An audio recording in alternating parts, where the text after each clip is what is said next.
Hello and welcome to the video companion for the Talking Time Let's Play of Final Fantasy XIV. I'm McDole and today we're tackling the last leveling dungeon of A Realm Reborn, the Aurum Vale. Aurum Vale is one of several recreations of dungeon content in the original Final Fantasy XIV, and while I can't speak to what this Aurum Vale is like compared to the older one, I can certainly say that it presents its own unique challenges and difficulties. First of all, this first room is very dangerous. The golden pools of fluid all over the floor and throughout the rest of this dungeon afflict the player with the gold bile status as long as they are staying in them. Gold bile causes a very nasty damage over time effect as the substance is dangerously acidic. This place was named Aurum Vale because it was thought that, when viewed from a distance, that it was rich in gold ore. Couldn't be further from the truth, however, as you can see with this acidic gold bile stripping the flesh from some poor unfortunate prospector's bones. Be aware of the pushing steam geysers and patrolling enemies as you move through this initial large room. So the giant toad Nyx enemies will also be a dangerous hazard, as they like to use sticky tongue to drag a hapless adventurer close to them, likely into the aggro range of more enemies. That's why it's best to hug the walls off to the left as you go in, limit the number of enemies you're encountering as you make for the first boss chamber.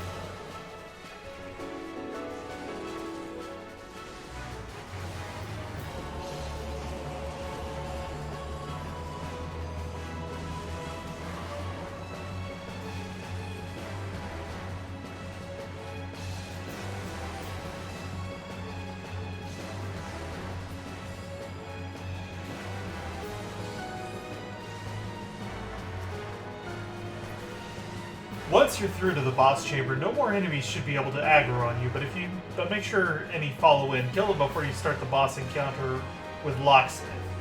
In addition to the gold bile hazards on the floor, the boss has a decently strong tank buster attack and a rank-wide skill called Gold Rush that inflicts everybody with a gold line debuff. This is a stacking debuff that causes damage over time. The only way to cleanse it is to eat one of the marble fruits scattered around the arena. They take time to respawn, so be careful not to eat them too quickly. A healer can handle multiple players with one gold lung stack, but beyond 2 stacks it becomes quickly lethal. Make sure you eat a fruit when you have at least 2 stacks.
Beyond the exit of Locksmith's lair is an extra stash of marble fruit to cleanse any residual gold lung after the boss fight. The next chamber contains a marble spawning ground with seedlings and fruit that will generate into more seedlings, and a big parent marble called Goldvine. Just avoid getting slapped with Goldvine's bad breath. One strategy that players leveling jobs like to employ is to aggro the marble fruit and allow them to fully germinate into seedlings. By doing this, they grant much more experience than you would get just killing them before they germinate.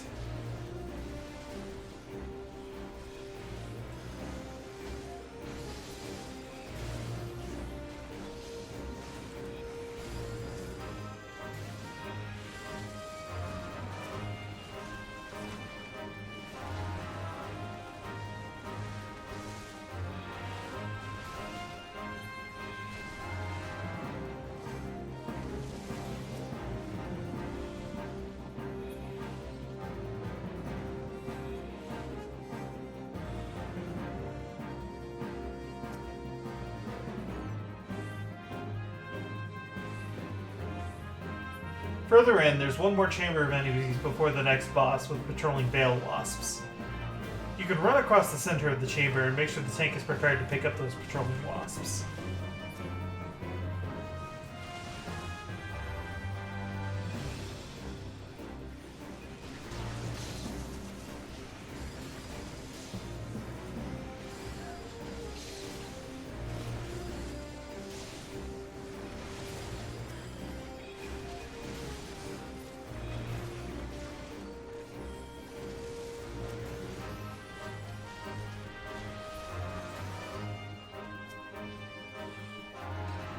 Beyond all that is the second boss, Coincounter.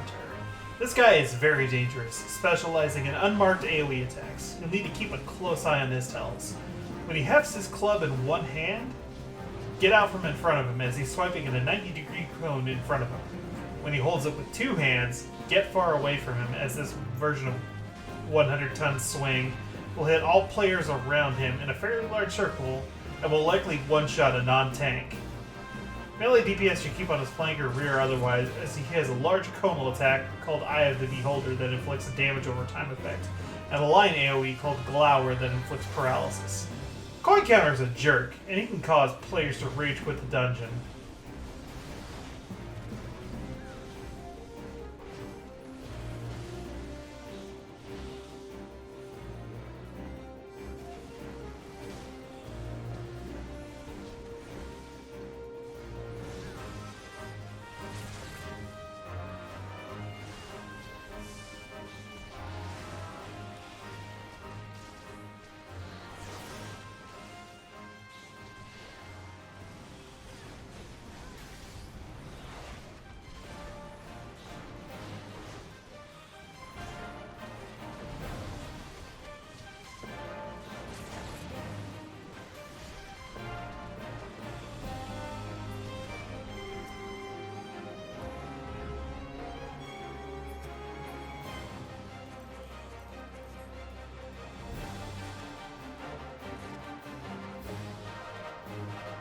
At this point in the game, all of the classes should have access to some form of AoE attack, and this is where tanks, healers, and DPS can all shine brightly and murder large packs of enemies and feel like real champions.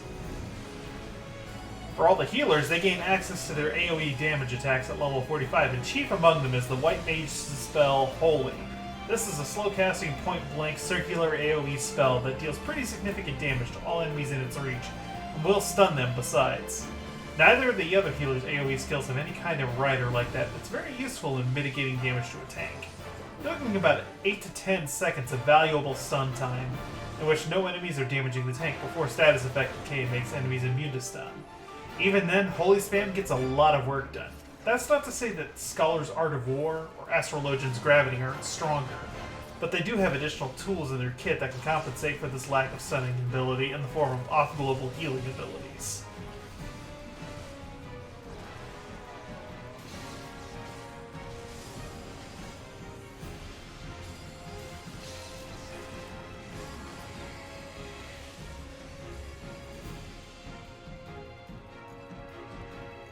There's another Mortal spawning chamber further beyond, with 2 gold lines this time that need to be killed before you can proceed further.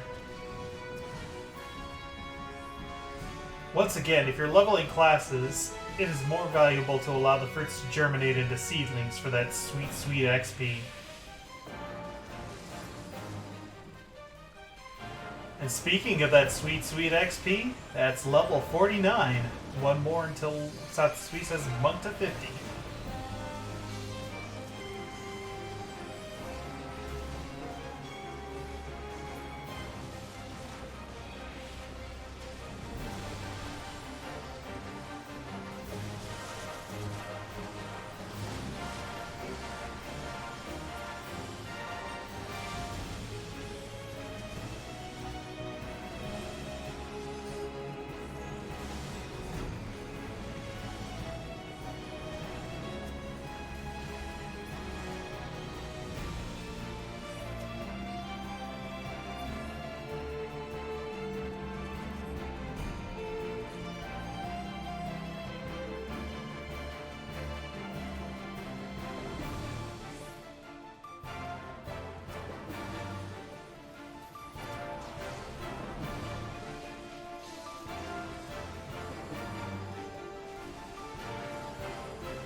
The final boss of Aurum Vale is Miser's Mistress, a queen Morble?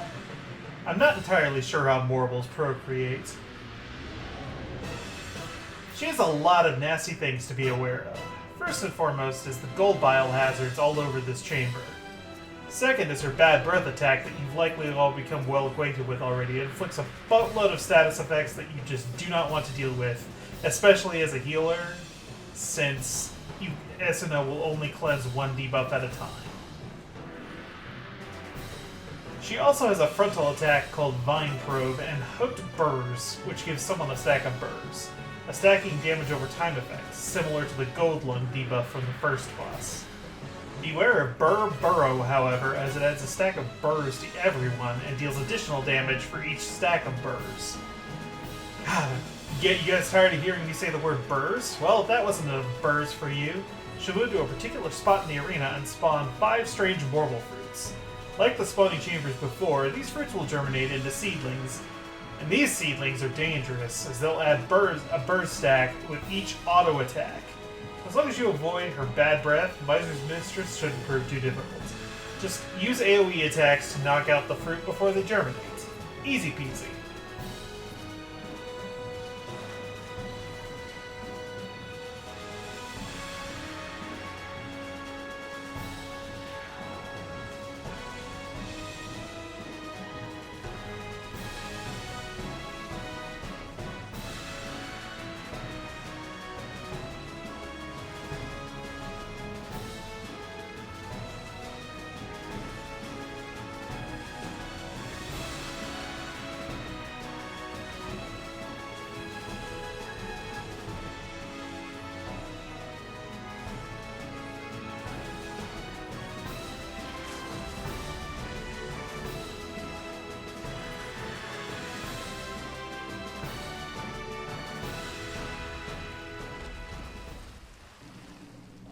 And that'll conclude the video for today.